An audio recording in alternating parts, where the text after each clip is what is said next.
खोर्धा ठारे अनुष्ठित पाखापाखि 378 कोटी टंका व्यय आज टेक्सटाइल अपरेल गारमेंट रो जो फैक्ट्री उद्घाटन करागला 15 मास पूर्व यार ग्राउंड ब्रेकिंग माननीय मुख्यमंत्री करथिले। आज तार उद्घाटन करागला 15 मास भितर ये काम संपूर्ण है।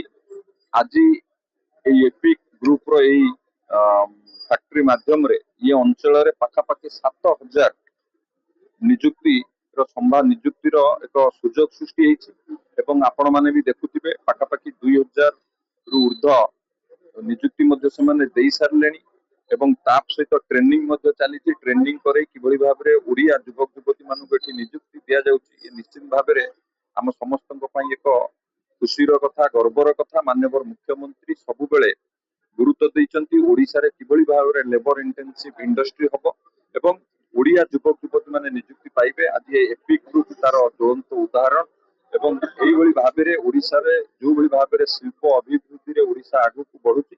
निश्चित भाबरे आगामी दिन मध्ये अनेक प्रकल्प मध्ये तार कार्यकारी होउची। से भी मध्ये जेतबेले कार्य तार संपूर्ण हबो बहुत निजुक्ति मध्ये से माध्यम सृष्टि हबो एवं एई कालीबेटी रे वर्कर्स पई हॉस्टल मध्ये पंडित दीनदयाल कर्मचारी निवास योजना माध्यम रे एठी मध्ये हॉस्टल निर्माण करा दिबो। वर्कर्स मानकु सुविधा पई बस रो मध्ये सुविधा करा दिबो। वर्कर्स माने जिबा आसीबा करिया पई एवं जहा आनुषंगिक सुविधा दरकार सबु जोगै दिया दिबो एवं आहुरी मध्ये किभली एठी व्यापक सृष्टि हबो ता पई हम सरकार गुरुत्व दी काम करछन।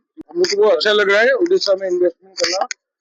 पहले पहले हम लोग गए थे सेंट्रल गवर्नमेंट में पीयूष गोयल के पास, उन्होंने बोला था आप एक अजीब नया टाइप का कारखाना बनाइए, ऐसा फैक्ट्री बनाइए